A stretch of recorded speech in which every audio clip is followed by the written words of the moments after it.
Et nous sommes ensemble pour les débats sur Sud Radio avec vous. Aujourd'hui, nous avons Jean-Luc Benamias. Bonjour Jean-Luc, membre de la Ligue des droits de l'homme, ancien membre du CESE, Conseil économique, social et environnemental. Ergun Toparslan, bonjour, vice-président et porte-parole de Territoire de Progrès, bonjour. Benoît Perrin, directeur de Contribuables Associés, bonjour à vous. Et Virginie Leguet, journaliste et éditorialiste politique, bonjour à vous Virginie. Nouveaux incidents à l'Assemblée nationale, les Insoumis hier, vous l'avez vu, s'étaient habillés aux couleurs du drapeau palestinien. Rachel Keke a sorti un drapeau palestinien. Qu'en pensez-vous? Cet ado de 14 ans, on en a un petit peu parlé hier, en délit de fuite qui tue un trentenaire. Zelensky, invité d'honneur à l'Assemblée nationale. Selon Marine Le Pen, Emmanuel Macron instrumentalise la guerre en Ukraine jusqu'à la nausée. Beaucoup de sujets et puis vos coups de cœur et vos coups de gueule aux uns et aux autres. Et on va commencer avec vous, Benoît. C'est un coup de cœur, expliquez-nous. Alors la semaine dernière, nous apprenions que le déficit de la sécurité sociale ne serait pas de 9 milliards, mais de 11 milliards. Rappelons que ce sera a priori près du double en 2027, selon les prévisions du gouvernement. Alors le régime de sécurité sociale, vous le savez, est composé de 5 branches, famille, retraite, autonomie, maladie. Et pour collecter l'argent, la branche recouvrement, l'URSSAF. Et donc si on regarde de près l'origine de ce déficit, on constate que c'est en fait l'assurance maladie qui est quasi exclusivement responsable de ce déficit. Ouais. Raison pour laquelle la Cour des comptes a fait la semaine dernière, vous le savez, des propositions radicales, comme l'augmentation du jour de carence, c'est-à-dire des jours durant lesquels les salariés ne seraient pas indemnisés. Rappelons d'ailleurs que dans le privé, les jours de carence sont de 3 jours et dans le public seulement de 1 jour, probablement pour des raisons électoralistes. Alors, ma conviction, c'est qu'avant d'aller chercher plus loin l'argent chez les honnêtes gens, il me semble plus juste d'aller justement chasser la fraude là où elle se trouve. Et le dernier rapport de l'assurance maladie nous apprend quelque chose qui est relativement contre-intuitif, c'est-à-dire que la fraude, en fait, c'est 70%, les professionnels de la fraude sont à 70% justement des professionnels de la santé, à 20% des assurés et à 10% les établissements de santé. Alors, quel type de fraude? Alors, c'est principalement en fait de la facturation d'actes qui n'existe pas. Mais 70%, ce sont les responsables de la santé. Alors, vous voulez dire les médecins? Notamment les médecins, effectivement. Pas que je crois, c'est ça, non? Pas que, non. Il y a les infirmiers, il y a en gros les professionnels de santé. Mais on s'attaque un peu facilement aux assurés, alors qu'en fait, c'est plutôt les professionnels. Mais comment ils font concrètement? Alors, très concrètement, ils surfacturent des actes, ou alors ils disent, j'ai soigné un tel, alors qu'ils l'ont pas soigné. Et ensuite, ils se font rembourser naturellement par l'assurance maladie. Mais il faut la carte vitale, il faut... ils arrivent justement... Non, parce qu'en fait, ils envoient des actes les actes à la sécurité sociale sans forcément justement envoyer des cartes vitales, parce que la carte vitale, on a besoin principalement pour le patient. Et donc on peut se réjouir de l'accord hier qui vient d'être passé entre l'assurance maladie et les médecins. Accord qui prévoit notamment une revalorisation des consultations des médecins généralistes de 26 € à 30 € la consultation, mais avec des contreparties légitimes.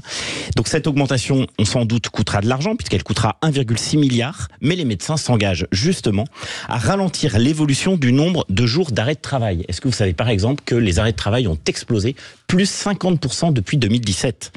Ils s'engagent aussi à réduire le nombre de prescriptions et à éliminer les prescriptions inutiles d'examens biologiques.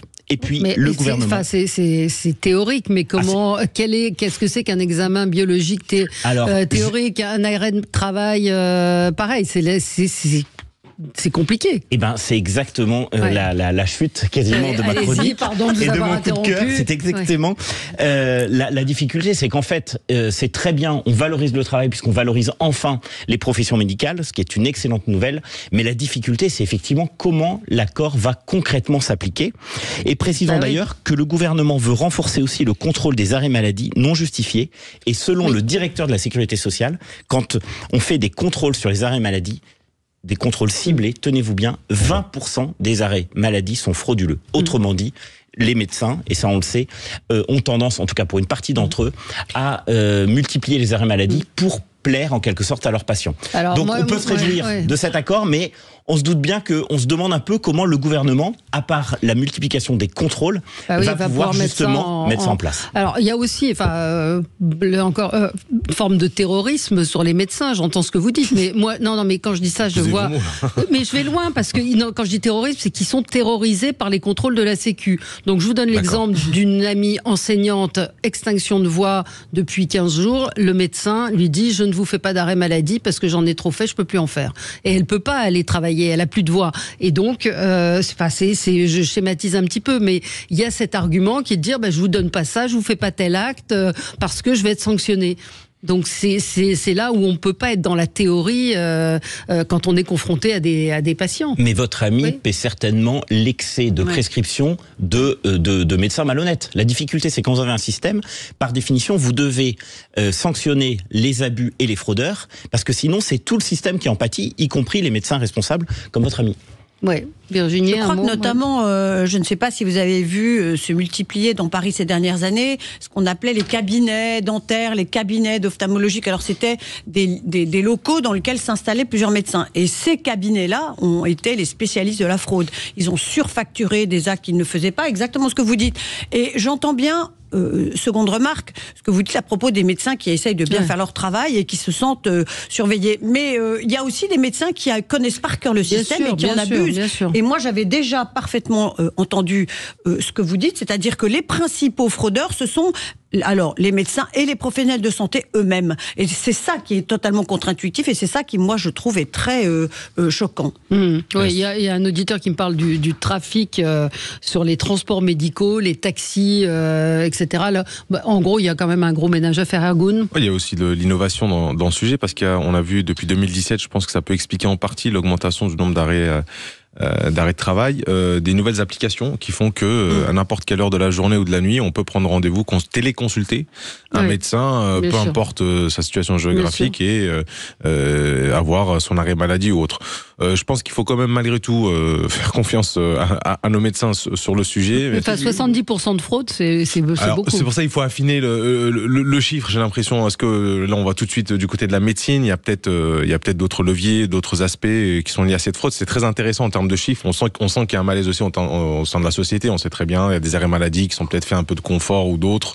Il y a des arrêts maladie qui sont reconduits de façon un peu trop rapide, on peut le dire. Et surtout la prise en charge des premiers jours d'arrêt maladie. Ça peut faire un débat politique pour le coup, où il y avait des pistes qui étaient évoquées, notamment sur le fait de pas rembourser les premiers jours qui étaient liés à l'arrêt maladie. Donc voilà, c'est un sujet assez sensible, mais qui fait partie de la réalité du quotidien de nos Français. Et je pense qu'on a tout intérêt à le prendre à bras le corps. Oui, Jean-Luc.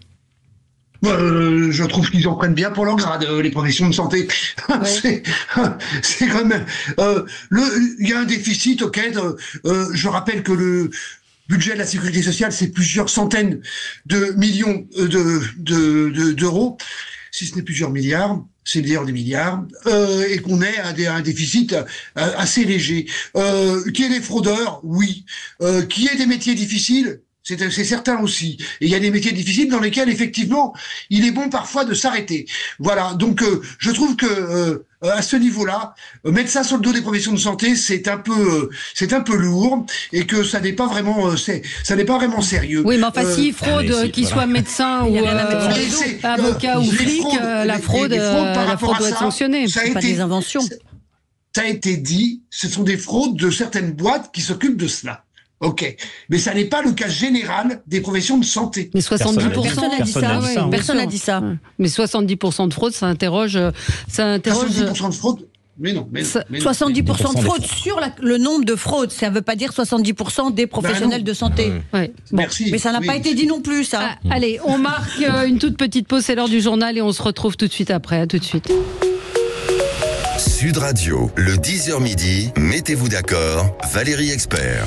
Et on est ensemble pour commenter l'actualité dans ce 10h midi avec Benoît Perrin, directeur de Contribuables Associés, Jean-Luc Benamias, membre de la Ligue des droits de l'homme, ancien membre du Conseil économique, social et environnemental, Ergun Toparslan, vice-président et porte-parole de Territoire de Progrès, et Virginie Leguet, journaliste et éditorialiste politique. Nouveaux incidents à l'Assemblée nationale, on va y revenir. On va revenir également sur le délit de fuite de cet adolescent de 14 ans qui a tué un homme. Et puis Zelensky, invité d'honneur à l'Assemblée nationale. Qu'en pensez-vous ? Tous ces sujets seront débattus. Alors on continue notre tour de table. Virginie, on vous l'accorde à chaque fois, c'est votre marotte. Bruno Le Maire vous énerve. Eh bien oui, je trouve que Bruno Le Maire, notre inénarrable ministre, qui je le rappelle est quand même en fonction depuis 2017, manque singulièrement de modestie. Alors outre qu'il a dit il y a quelques jours, je rappelle à ceux qui l'auraient oublié que la note de la France a été dégradée par Standard & Poor's. Elle est passée de AA à AA-. Alors Bruno Le Maire a commencé dans un premier temps par dire qu'il avait sauvé l'économie française lors d'une interview sur BFM. Je pense qu'il faisait allusion à la période du Covid où la France a effectivement, quoi qu'il en coûte, ouvert les guichets de la bourse. Et puis, il n'y a pas très longtemps, il a dit, écoutez, c'est comme si on était passé du 18 au 17. Ça reste encore extrêmement bien. Il n'y a vraiment pas de quoi se frapper. Et il propose un petit live aux auditeurs. J'ai vu ça passer sur Instagram. Mais alors, il faut voir la réponse des auditeurs. C'est que les auditeurs, eux, le 18 ou le 17, ça les frappe pas. Ce qui les frappe quand même, c'est malgré tout la dégradation de cette note et malgré tout l'aplomb d'un ministre qui est au pouvoir depuis toutes ces années et qui ne reconnaît jamais aucune erreur, aucune faille et qui lui conseille plutôt de continuer à écrire ses livres en lui demandant au passage si vraiment il a le temps de s'occuper de ce pourquoi il est censé travailler. Donc moi je voudrais dire à Bruno Le Maire que peut-être que lui ça ne le frappe pas mais que ça a frappé les gens cette dégradation de la note et que malgré tout il serait bien en politique comme d'ailleurs dans tout de dire eh ben oui on est déçu parce que forcément il a été déçu Bruno Le Maire donc qu'ils le disent au lieu de prétendre que ça ne change rien, que c'est excellent et que ça reste encore formidable. Ça m'agace horriblement parce que... Non mais je pense surtout que ça provoque une radicalisation des électeurs, de l'électorat, et on voit bien d'ailleurs ce qui va se présenter, ce qui se prépare peut-être dimanche. C'est ça qui met les gens en colère, c'est qu'on les prenne pour des billes. C'est agaçant. Ouais, bah c'est effectivement. On en avait parlé cette semaine avec Éric Revel. Et j'ajouterai une toute petite chose. J'ai entendu comment il s'appelle, Alex Vizorek, qui a dit mais pour un peu il rendrait presque Emmanuel Macron modeste. Et j'avoue que ça m'a fait rire. Alors Jean-Luc Benamias, vous vouliez revenir aussi vous sur un sujet dont on a parlé, mais il y a un élément nouveau depuis hier. Donc je vous laisse votre interrogation. Le fait que Monsieur Attal se croit revenu au temps de l'ORTF, qui était dirigé directement par la tête de l'État, et que donc c'est open bar, quoi. Il vient. Je trouve que Valérie Ayer est très courageuse depuis le départ, parce que personne voulait être tête de liste pour Renaissance, pour Renew, donc elle s'est sacrifiée entre guillemets. Ah bon, à ce point-là donc elle est pas. J'ai regardé hier, comme beaucoup de gens, l'émission globale sur France Télévisions. J'étais d'un bon niveau global. C'est comme ça que j'ai analysé la situation. Des 8 et voir les 8 après, c'était plus compliqué. Oui. Voilà. Le fait qu'il se permette ce qu'il a fait est totalement insupportable. Voilà. Alors c'est très significatif. Alors Matignon, sur la façon. Matignon a dit c'est pas nous, c'est Radio France qui lui a proposé. Non. Radio France, j'ai vu les explications. La directrice ou une des directrices qui suivait Monsieur Attal pensait qu'il allait rester au fond du studio et qu'il allait saluer à la fin de l'émission Valérie. C'est pas le cas. Voilà, je crois que à ce niveau-là, c'est on est ici chez nous. D'ailleurs, c'est à peu près la même chose qui arrivera demain avec le président de la République qui prendra la parole aux 20h sur TF1 et sur France 2, alors que le fait qu'il soit dans les commémorations du 6 juin, rien à dire, strictement rien à dire. Il a la parole absolument tous les jours dans cette période. Pas la peine d'aller sur les grandes chaînes de télévision pour rajouter une couche. Voilà, c'est assez agaçant. Cette campagne électorale est déjà relativement lamentable. 38 listes, c'est beaucoup, même s'il y en avait déjà 34 la fois d'avant. Enfin, vous pourriez dire un mot d'ailleurs de cette deuxième partie de soirée avec les petites listes où on a vu franchement le tout et n'importe quoi. Jean Lassalle ça fait chier tout le monde. Jean Lassalle. Jean Lassalle était ailleurs. Chacun l'a vu. Non, mais vous avez. Mais c'est surtout que le temps de parole qu'on leur laissait n'était pas le même que celle de l'émission d'avant. En moyenne, l'émission d'avant, il y avait 12 minutes par candidat et candidate. Sur la seconde partie, très tard le soir, il y avait 8 minutes par candidat. Oui, enfin, Forteresse Europe, liste néofasciste, je vous lis, la moyenne est à moins avec de 2% Henri Massol, numéro 7, qui souhaite la révision du procès du maréchal Pétain. Non, ils ne sont pas passés, c'était pas en seconde partie, ça. C'était Non, mais Valérie. bon, oui, j'ai bien compris, mais franchement. Je suis d'accord, Valérie, c'était ni fait ni à fait. C'est assez. Simplement, effectivement, aux élections européennes, il suffit de se présenter. Ils n'auront pas de bulletin de vote pour la plupart d'entre eux. Hein. Chacun a dit il faut éditer ses bulletins de vote. Mais quelle perte de temps, d'énergie, d'organisation, enfin de bordel, pardon, il n'y a pas d'autre mot. Pour revenir à la seconde partie de l'émission, Valérie, quand même, on a quand même vu qu'il y avait des candidats et des candidates dans cette seconde partie de l'émission qui tenaient la route. Oui, certes. Un mot sur... Oui, bon, écoutez, on va... Qui tenait la route? Qui Oh, la route Tourou, Guillaume Lacroix, je m'arrêterai là. Le parti animaliste? Ils étaient pas pareil, là, pareil, elle est pas mauvaise, elle est excellente. Oui, non, elle était... Elle était là. Elle a une belle expression, on le savait déjà, elle fait beaucoup d'émissions à la télé. Absolument.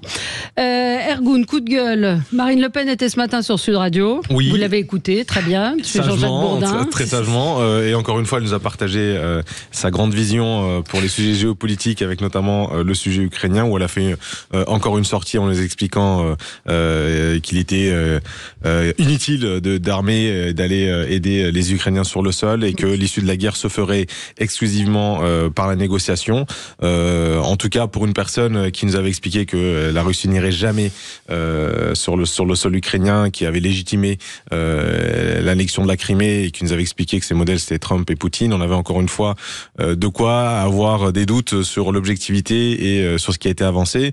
Mais pour autant, vu la gravité et vu l'aggravation de la situation militaire sous le sol ukrainien, avoir un discours aussi ambigu à quelques jours d'un scrutin important nous rappelle encore une fois les enjeux importants que peuvent se cacher derrière cette élection de ce dimanche-là. Et de mon côté, voilà, c'était un coup de gueule, parce que évidemment, on peut ne pas être d'accord, ne pas être complètement aligné sur la position du président de la République et de notre pays, mais pour autant systématiquement aller dans le sens de l'ingérence russe sur cette situation ukrainienne est plutôt gênante. On n'a pas entendu dire que les Russes devaient retirer leurs troupes sur le sol ukrainien, même si elle a dit qu'elle soutenait l'Ukraine. Il y avait encore quelques signaux assez faibles d'un positionnement plus qu'ambigu sur le sujet. Alors écoutez ce qu'elle répondait à ce sujet justement ce matin, qui estime qu'Emmanuel Macron, lui, en fait beaucoup. Est-ce qu'on peut quand même voir que Emmanuel Macron, alors d'un côté il y a la France Insoumise qui ne parle que de Gaza, et de l'autre côté il y a Emmanuel Macron qui ne parle que de l'Ukraine. Bon, la réalité c'est qu'il y a que le Rassemblement National qui s'intéresse à la France et aux Français, à leur avenir et à leur vie quotidienne. Emmanuel Macron a instrumentalisé l'Ukraine depuis d'ailleurs 2 ans en réalité. Il l'a fait pendant la campagne présidentielle, il continue à la faire presque jusqu'à la nausée. C'est gênant. Ouais.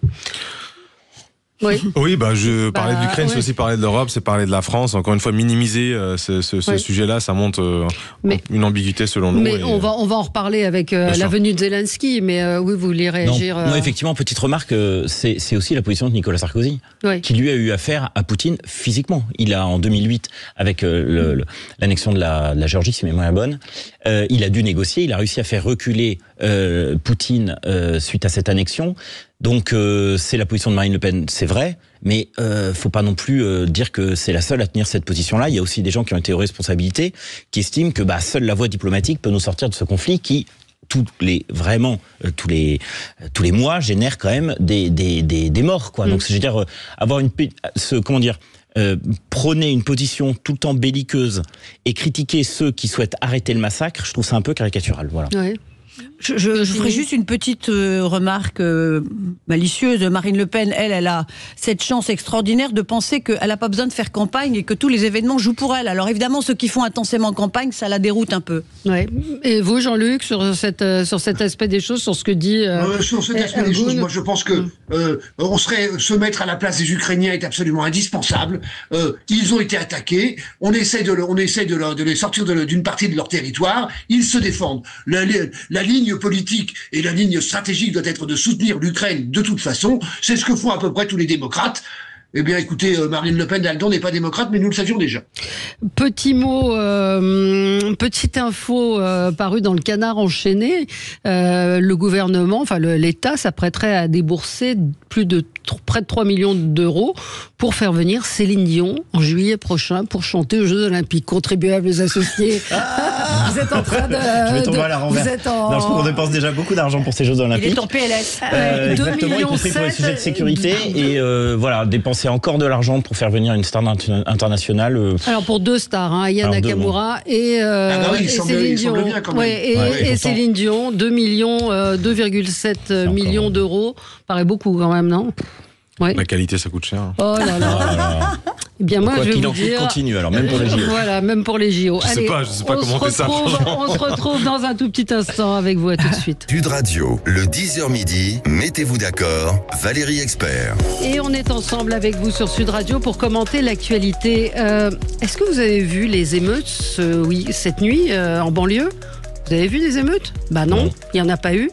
Pourtant, il y a un jeune homme qui est mort, qui a été tué par un fuyard, par un délinquant qui avait volé un véhicule et qui, en s'enfuyant et en refusant d'obtempérer, ne s'est pas à tuer un jeune homme de 34 ans. Il n'y a rien, personne n'en parle, enfin on en parle nous, on en parle un peu.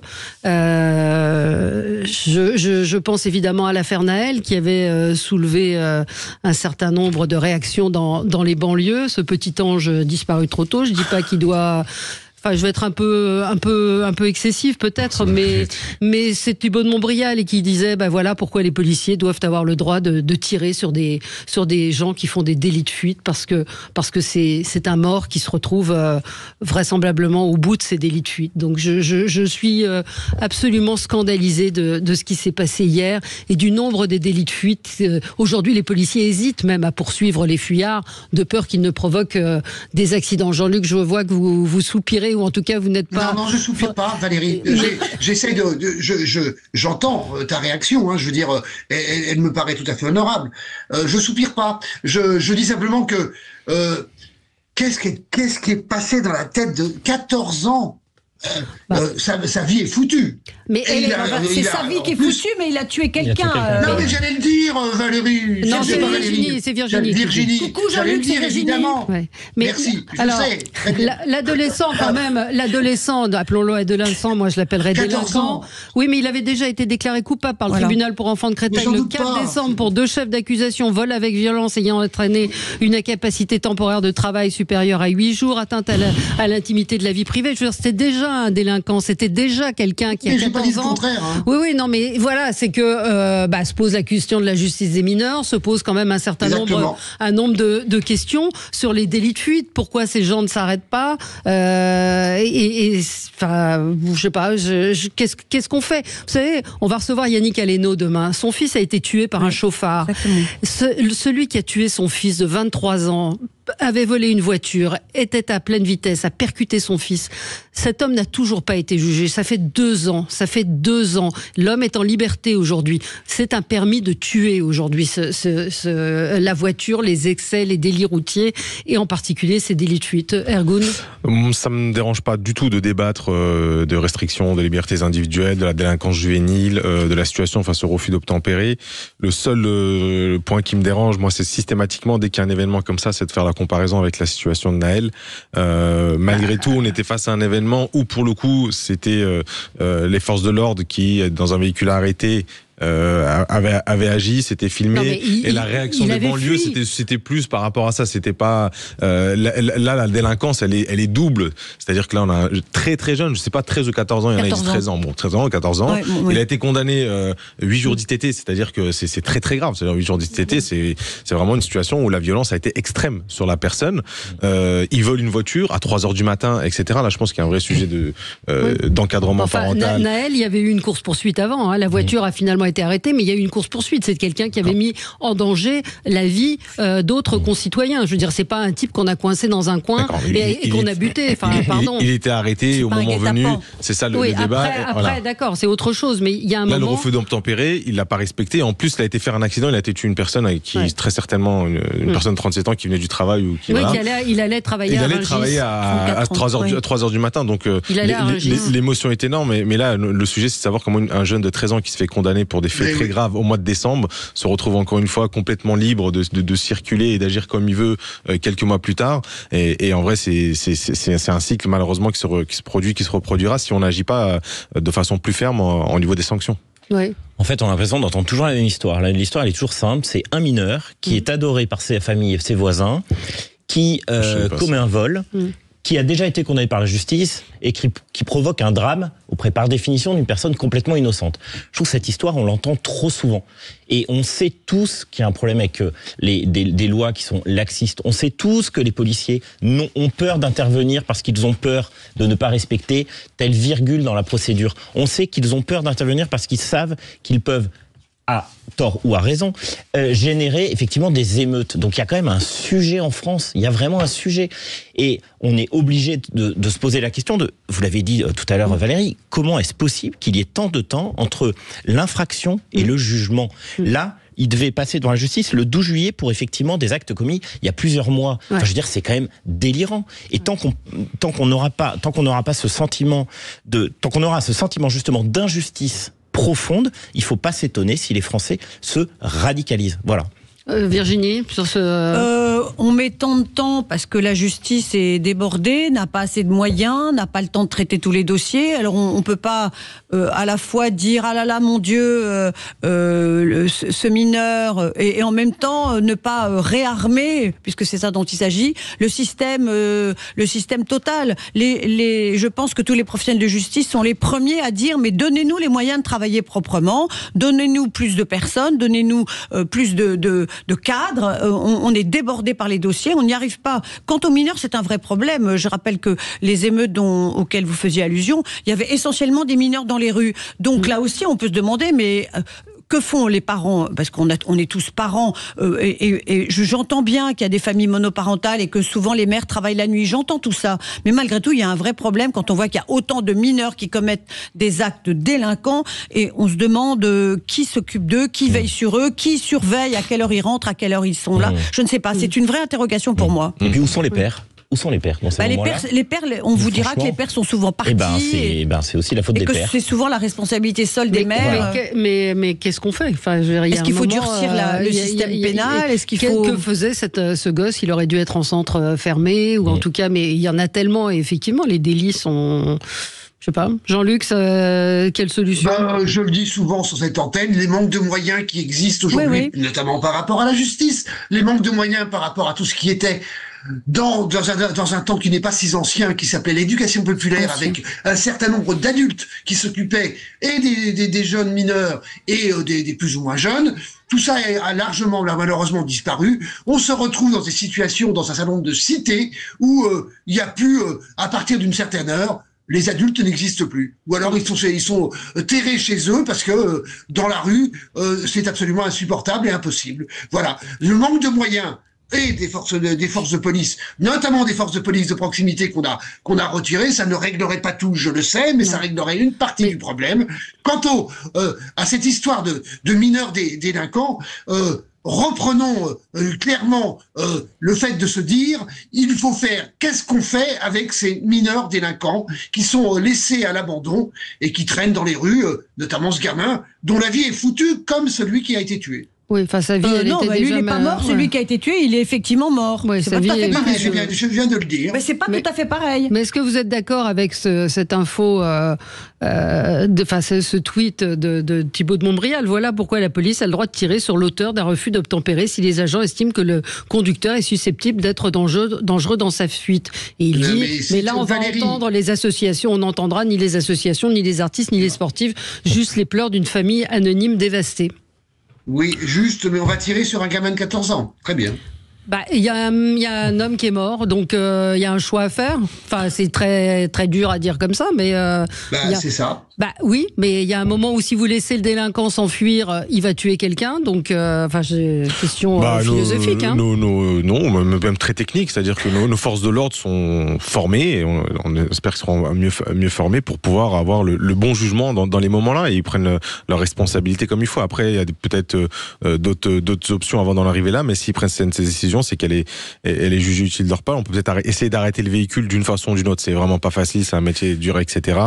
Mais c'est une remarque qui montre toute la difficulté du métier de nos forces de l'ordre. Ouais. Et la pression dans laquelle ils sont. Ouais. Allez, on marque une pause et on va parler de ce qui s'est passé à l'Assemblée nationale hier. Doit-on en parler même? C'est la question. Oui, à tout de suite. Et avec vous, toujours sur Sud Radio pour commenter l'actualité. Et l'actualité, c'est ce qui s'est passé hier à l'Assemblée nationale. Un drapeau palestinien brandi une nouvelle fois dans l'hémicycle, des députés qui se sont habillés aux couleurs du drapeau palestinien, ce qui fait que, évidemment, la sanction, pour le coup, ne peut pas intervenir. Rachel Keke, elle, sera vraisemblablement condamnée et exclue. Ça vous inspire quoi, Ergun Toparslan, ce type de comportement? Ça m'inspire de la fatigue intellectuelle et je suis vraiment désabusé de voir cette instrumentalisation. Ils ont vraiment aucune gêne, aucune honte, aucun respect aussi à l'institution dans laquelle ils se trouvent. Ils peuvent exprimer, ou ils ont d'ailleurs toute la liberté d'expression qu'ils utilisent, qu'ils usent très largement. Et là, aujourd'hui, ils sont vraiment dans une démarche où j'arrive pas à comprendre la finalité. La semaine dernière, ils ont fait un festival après ça, alors que si c'est vraiment un truc qui leur tenait à cœur et que ils sont sur cette position de génocide, je comprends pas toute cette jubilation qu'il y a autour. Ça me dégoûte, ça me répugne, mais c'est surtout révélateur de cette gauche qui est uniquement dans une approche populiste, je suis même pas sûr que ce soit efficace politiquement, mais qui continue à utiliser un combat et des émotions de certaines parties de la population, parce qu'ils jouent uniquement sur les émotions, parce que concrètement, il n'y a rien de sérieux qui sort de leur bouche pour trouver une solution à la situation, en tout cas rien de crédible, et ce spectacle continue. Donc à un moment donné, il va falloir, comme on dit, remettre de l'ordre aussi au sein de cette assemblée. J'espère qu'on puisse retrouver des débats politiques de fond, comme ça a été le lieu pendant de nombreuses années. Alors Jean-Luc, vous dites Messi. Je m'excuse. Oui. L'Assemblée nationale, c'est quasiment jamais vu. Il n'y a plus de majorité possible dans cette Assemblée nationale. Non. Ce qui donne... il n'y a d'ailleurs pas de majorité actuelle. Non, mais surtout que ce qu'on appelle majorité n'est plus majoritaire du tout. On est passé plusieurs fois, et je n'apprends rien à personne, un 49-3 régulier par rapport à toutes des décisions importantes que devait prendre la République française. Les débats deviennent absolument inaudibles. Et, voilà. Alors après... non, il y a quand même des positions qui sont prises et qui sont demandées par une partie de la gauche, si ce n'est toute la gauche, mais pas uniquement. Le groupe Pluot est à peu près dans cette position-là aussi, qui est pas un groupe qu'on peut appeler d'extrémistes, qui est 2 États, reconnaissance de la Palestine. C'est quand même pas énorme. Mais la majorité présidentielle aussi, Jean-Luc. C'est ce qui est demandé par 145 pays dans le monde. Donc voilà. Ah oui. Mais pas par le Hamas. Hein. Valérie, une petite précision. Tu as dit tout à l'heure que c'était la LFI. Non, c'était les Verts, la LFI et le Parti communiste qui étaient habillés aux couleurs de la Palestine. Voilà. Évidemment, ça n'est pas... Tout ça ne rend pas très sérieux. Je suis de ceux qui regardent plus maintenant ce qui se passe au Sénat, alors que c'est pas spécialement passionnant non plus, mais au moins on a des débats et de vrais débats. Il y a plus de débats à l'Assemblée nationale. Ça pose un problème et clairement à un moment donné, une dissolution sera... on va pas tenir 3 ans comme ça. Je ne crois pas une seule seconde qu'on puisse tenir 3 ans comme ça. Benoît. C'est vrai que l'Assemblée nationale, en fait, on a l'impression quasiment qu'on est sur les réseaux sociaux à longueur de temps, et on a l'impression que les débats de fond ont disparu. On a l'impression qu'en fait l'objectif c'est de faire un coup médiatique pour faire la une du 20h. Alors c'est vrai que les stratégies politiques parfois sont difficiles à décrypter, mais alors celle de LFI, pour le coup, elle est claire comme de l'eau de roche. Ils ont ciblé les quartiers. En 2022, ça a fonctionné. Je prends l'exemple de la ville d'Evry où ils font plus de 50% au premier tour. Donc ça a fonctionné. Ils ont eu un échec la dernière fois aux élections européennes, ils ont fait à peu près un peu plus de 6%. Mélenchon s'en plaignait.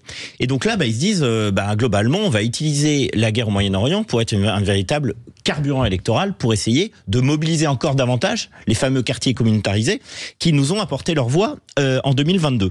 Et comme en plus, ils ont une tête de liste, Madame Aubry, qui, comme disent les politiques, n'imprime pas beaucoup dans l'opinion, et Mélenchon mouille le maillot, il va faire de plus en plus de meetings, notamment dans ces fameux quartiers. Il a sorti de son chapeau Rima Hassan, qui est vraiment une militante de la cause palestinienne, et puis il multiplie les coups d'éclat pour justement faire la une des médias. Et c'est vrai qu'on se demande vraiment si on est dans le cadre d'une élection européenne ou pas, parce que clairement, leur seul sujet de conversation, leur seule préoccupation, c'est effectivement pas le sort de la France ou des Français dans le cadre de cette Union européenne, mais ils tentent de faire en sorte que le débat ne se porte jamais sur les questions européennes, mais sur des questions qui dépassent ces élections et sur des sujets géopolitiques qui méritent évidemment d'être traités, mais à quelques jours de l'élection des Européennes. On est obligé, je crois, de parler d'un peu de cynisme. Pourquoi question peut-être naïve, mais pourquoi ce combat pour la Palestine? Je voyais ce tweet, je ne nie absolument pas ce qui se passe et le drame que vivent les habitants de Gaza. Mais je voyais ce tweet de Bérangère Viennot qui dit elle parlait à ceux qui sont habillés aux couleurs du drapeau palestinien, venez demain voilés comme les Iraniennes battues, sous des linceuls comme les Afghanes opprimés, ensanglantés comme les Israéliennes violées, enchaînés comme les Yézidis vendus, le dos courbé comme les Ouïghours esclaves, et peut-être prendrons-nous votre engagement au sérieux. J'ai trouvé que c'était d'une justesse absolue. Vous avez en ce moment des Yézidis qui sont, je l'ai dit en début de semaine, affamés, encerclés sans eau, sans nourriture, qui vont mourir de faim et de soif. Je veux dire, cette cause-là, enfin toutes ces causes-là mériteraient qu'on s'indigne. En quoi est-ce que la cause palestinienne, est plus juste ou plus proche de nous? Je vous pose la question. Elle est ni plus juste ni plus proche, elle est juste électoraliste. Il y a en France un vivier d'électeurs que LFI espère attirer à lui d'ici dimanche. C'est aussi simple que ça. Les autres causes que vous avez évoquées tout à l'heure ne représentent pas en France réellement de personnes indignées, et donc c'est pas la peine de les utiliser. Il y a une forme de cynisme et alors d'instrumentalisation, c'est très net. Mais je voudrais rappeler une chose à Monsieur Benamias. L'utilisation du 49.3 est totalement limitée. Le 49.3 peut être utilisé ad libitum sur les textes financiers, les textes de loi, les projets de loi de la sécurité sociale, et une fois par session. Donc il n'y a pas à dire que le 49.3 est utilisé à tort et à travers. C'est limité par la loi. Une question d'un auditeur, pourquoi pas une sanction collective pour tous ceux qui se sont... c'est un groupe en fait qui a manifesté, enfin plusieurs groupes, vous l'avez rappelé Jean-Luc, vous avez raison. Est-ce que ça peut être possible? Je ne sais pas si quelqu'un peut répondre à la question. Est-ce qu'on peut sanctionner un groupe? Jean-Luc, peut-être? Je pense pas. Non. Je pense pas. Vous vous rendez compte de la situation dans laquelle on est. On va sanctionner donc une partie de la représentation nationale parce qu'elle manifeste de manière illégale, et parfois c'est en dehors des règlements, on le sait, voilà, et on va sanctionner. Ça ne répond en rien au problème démocratique dans lequel nous nous trouvons aujourd'hui. En rien. On est dans une situation où il n'est pas possible d'avoir une Assemblée nationale qui est incapable aujourd'hui d'avoir de vrais débats. Oui. Oui, mais c'est pas parce que ça répond pas au problème démocratique qu'il faut laisser tout faire au sein de l'Assemblée. Je pense que d'un point de vue réglementaire, c'est difficilement applicable ce genre de sanctions. Mais juste pour faire le parallèle peut-être avec la gauche, dans les années 70, ça a été un marqueur important idéologique, le Moyen-Orient, où il y avait beaucoup de personnes d'extrême gauche européennes qui partaient, se former, combattre là-bas. On parle de l'époque de Carlos et de ces petites milices qui étaient sur le combat-là. Et je pense que c'est ce qui a fait perdre beaucoup de temps à la cause palestinienne, à trop se parer de ce paravent idéologique d'extrême gauche. Et aujourd'hui, pour Jean-Luc Mélenchon, c'est royal, c'est ces petits fantasmes idéologiques de jeunesse et qui reviennent. Mais encore une fois, concrètement, pour la Palestine et les Palestiniens, ça ne produit rien de sérieux et de politique. Moi, ça me dérange pas qu'on débatte de cela dans le cadre des élections européennes, puisque l'Union européenne doit des fois se positionner sur certains sujets internationaux, dont celui du Moyen-Orient. Mais parler uniquement de ça et instrumentaliser l'Assemblée nationale à des fins électoralistes, c'est ça qui est plutôt gênant. Et je crois qu'en plus les sanctions sont certainement contre-productives. Oui, parce que voilà, il n'y a pas eu agression, il n'y a pas eu, dérapage verbal ou que sais-je. C'est juste que je trouve que les sanctionner, ça continue à les victimiser, et auprès des populations qu'ils visent à cibler, ils sont en droit de dire maintenant, voyez, on dit la vérité, la preuve, on est sanctionné à l'Assemblée nationale. Mais je trouve ça vraiment pas d'ailleurs, il y a deux choses différentes. Il y a les députés qui étaient habillés aux couleurs du drapeau de la Palestine. Ceux-là, je pense qu'ils ne vont avoir aucune sanction. Oui. Mais il y a le brandissement du drapeau, là, à l'envers. Oui. Et je rappelle qu'il y a 15 jours, il y a déjà eu un député LFI qui s'appelle Sébastien Deluc, qui lui a écopé de 15 jours d'exclusion, qui est une sanction extrêmement grave. Et quand vous parlez de sanctions, j'ai senti hier que Yael Braun-Pivet n'avait pas forcément envie de rééditer l'épisode d'il y a 15 jours. Elle a semblé vouloir reprendre très vite la séance. Elle a dit, rappel à l'ordre avec inscription au procès verbal. Donc ça va être noté. Est-ce qu'il va y avoir une sanction égale à celle d'il y a 15 jours ? Franchement, j'en doute. Et dernière petite remarque, moi je suis très choquée par tous les commentaires qui ont été faits par les élus de LFI qui disent « Oh oui, mais le règlement, nous on est prêts à le braver ». Bah super, si les élus commencent à braver les règlements et les lois que eux-mêmes contribuent à faire, alors là franchement, il y a là un sens méprisable de la politique. Ouais. Les élus doivent, malgré tout, ils sont dans une enceinte, ils représentent ce qu'on appelle la représentation nationale, ils doivent respecter le règlement. C'est bête, mais c'est comme ça. Alors c'est valable pour l'ensemble des élus. Absolument. Et c'est valable aussi pour les élus. Je suis tout à fait d'accord avec vous. C'est valable aussi pour d'autres élus. Oui, oui, c'est valable pour les élus. D'ailleurs, j'ai parlé des élus. J'ai dit la semaine dernière sur cette antenne qu'un certain député avait été agressé, avait été en train d'agresser le ministre de l'Intérieur. Pas le ministre de l'Intérieur, le ministre de la Justice. Ces images-là, tout le monde les a vues. Ah bon ? Est-ce qu'il a été condamné ? Est-ce qu'il a été exclu pendant 15 jours ? Non. Oui, c'était pas vu. Oui.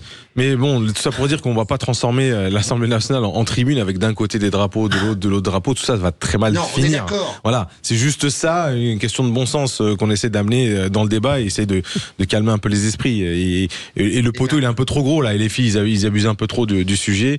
On verra comment ça va déboucher. D'ailleurs, l'initiative de Raquel Guéquet était, semble-t-il, assez solitaire parce que je suis pas sûre que tout le monde était au courant qu'elle allait sortir le drapeau. Comme d'habitude, je crois pour elle. Ça, par contre, c'était tout à fait préparé parce que chacun était positionné dans l'hémicycle de façon à ce que ça représente bien le drapeau. Donc ça, c'était préparé. Allez, on marque une pause. Ce qui est préparé, c'est qu'ils le feront encore une autre fois. Bien sûr. Oui. Bien sûr. Je sais pas, demain ils vont faire quoi ? Vendredi, soutenir le PSG, l'Olympique de Marseille. Ça rime plus rien. On se retrouve dans un instant. On va parler donc de Zelensky, invité d'honneur à l'Assemblée nationale. On y revient dans un instant. Zelensky donc sera l'invité d'honneur de l'Assemblée nationale, vendredi à Paris. Ils vont discuter des besoins de l'Ukraine face à la Russie. Tout ça se passe au lendemain des comment on dit, je trouve pas, des cérémonies de commémoration pour le débarquement. La Russie n'est pas invitée et donc Zelensky lui vient pour réclamer plus de moyens, des armes. Benoît Perrin, est-ce que ça vous choque ? Je vois beaucoup de réactions quand même ce matin, de gens qui s'interrogent. Il y aura un discours, je précise, qu'il y aura un discours à l'Assemblée nationale qui va être reçu avec tous les honneurs. Parce que c'est un épisode que je trouve quand même un peu surprenant. Ça ne choque pas, mais c'est quand même surprenant. Parce qu'effectivement, on sait déjà qu'il va tenir un discours du coup très porté, très favorable à l'Union européenne. Discours qui est par définition à l'opposé du Rassemblement national, qui est a priori l'opposant principal justement à la majorité présidentielle. Donc entre cet l'épisode de l'intervention de Gabriel Attal dans le cadre d'une table ronde la semaine dernière, l'intervention d'Emmanuel Macron jeudi soir, et maintenant on a l'impression que c'est presque la dernière carte où en fait au dernier moment on rajoute encore une carte en faveur de l'Union européenne. Je trouve que la ficelle commence à... On parlait tout à l'heure de LFI qui avait une stratégie qui était claire comme l'eau de roche. Là, celle de la majorité présidentielle, elle me paraît aussi... on a l'impression que la corde est quand même un peu grosse. Et là aussi, on est en droit de se poser la question si est-ce que ça va pas justement encore exaspérer davantage les gens qui lisent ces interventions répétées en faveur du président de la République, peut-être un peu grossières. Oui, Virginie, moi je rappelle que Jordan Bardella est à 32 ou 33% selon les sondages, que la majorité présidentielle est à quasiment 16 points derrière. Ouais. Donc je mesure leur panique et je la mesurerai bien évidemment concrètement dimanche. Mais j'imagine ce qui se passera si d'aventure, alors je sais que certains n'y croient pas du tout, la liste de Raphaël Glucksmann devait passer devant la liste de Madame Valérie Hayé. Alors là vraiment, ça montrerait l'échec complet de la campagne et de la façon dont ils ont mené la campagne. Et oui, moi je partage totalement l'exaspération de ceux qui disent qu'ils n'ont pas à être partout tout le temps. Emmanuel Macron qui parle demain, c'est-à-dire 3 jours avant l'élection, ça devrait être interdit. Mais voilà. Et d'ailleurs, je suis pas sûre que les autres pays nous regardent avec beaucoup de... Oui. Alors, ce sera comptabilisé quand même par l'ARCOM, non, comme la parole. Ce qui concernera les élections européennes. Bien sûr. Oui, de même que le discours de la Sorbonne d'Emmanuel Macron a été comptabilisé par l'ARCOM. Mais ça me semble normal. Oui.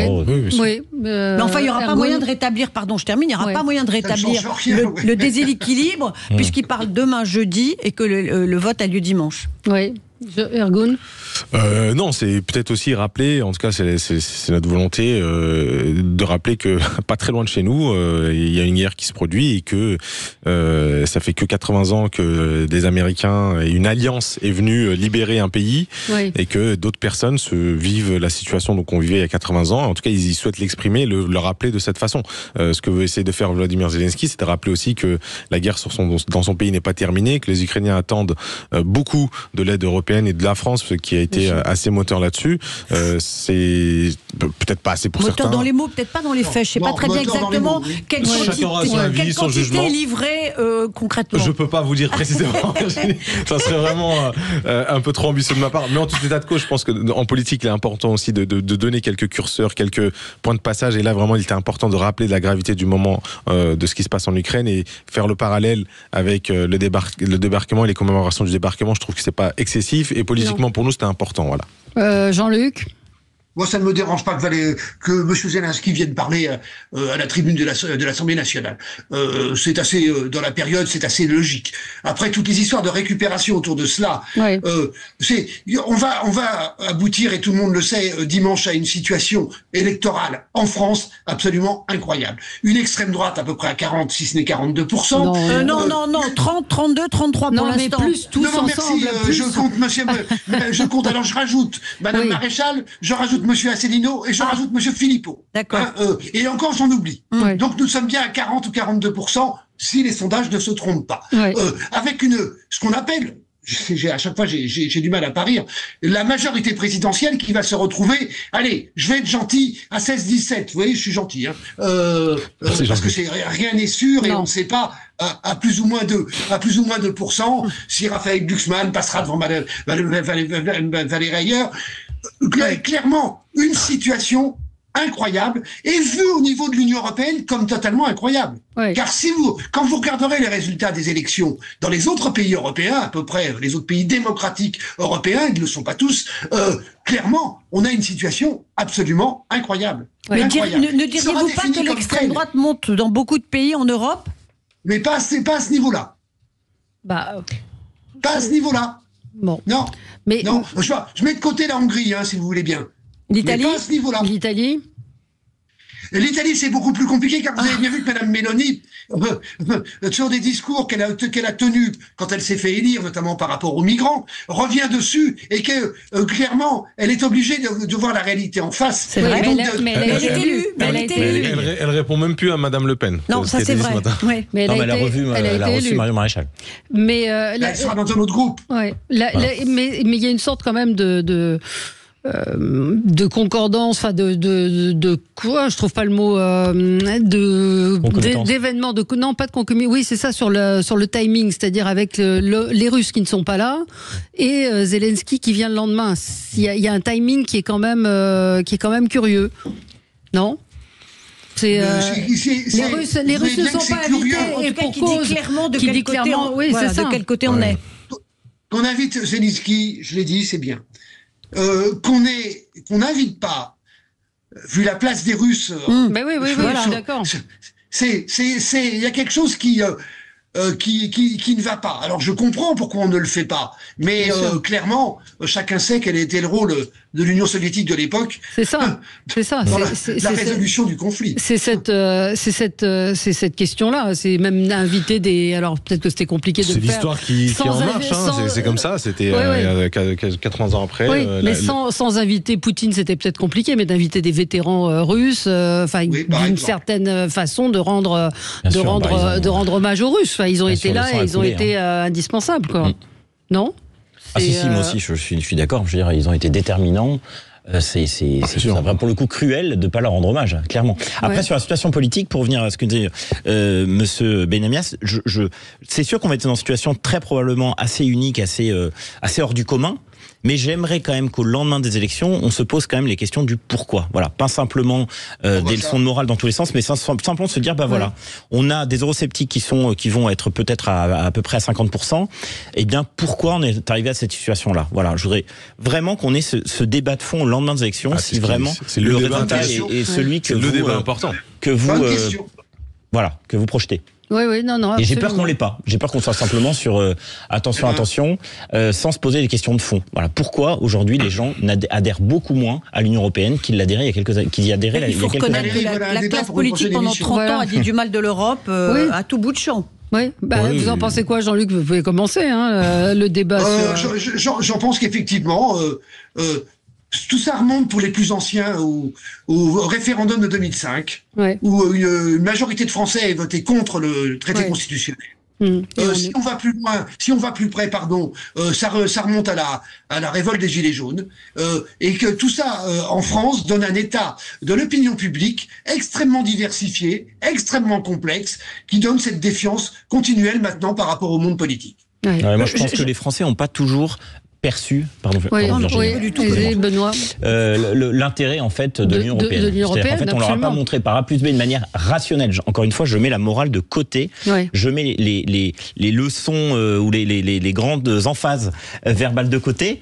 Je crois qu'il faut qu'aujourd'hui les Français ont une perception très critique de l'Union européenne parce qu'ils n'y voient pas. Alors, je parle même pas de l'aspect financier. Je rappelle juste que le contribuable français paie 12 milliards par an à l'Union européenne en solde. Donc, il y a un solde positif envers l'Union européenne, et que les Français n'y voient pas leur avantage, n'y voient pas leurs intérêts, tout simplement. Et les responsables politiques n'ont pas réussi à montrer, ou en tout cas la technostructure européenne, je crois, va à l'encontre des intérêts des peuples. Je crois qu'il faut le dire clairement. Le côté concret et pratique. Le côté concret, on le voit terriblement par rapport à la politique agricole commune, dans lequel l'ensemble des agriculteurs européens, notamment français, savent très bien que s'il n'y avait pas les subventions européennes pour la politique agricole commune, il n'existerait plus. Oui, Ergun Toppersland. Un autre exemple, moi je viens d'un département, la Meurthe-et-Moselle, où il y a 120 000 transfrontaliers qui tous les jours traversent les frontières avec le Luxembourg et l'Allemagne pour aller travailler.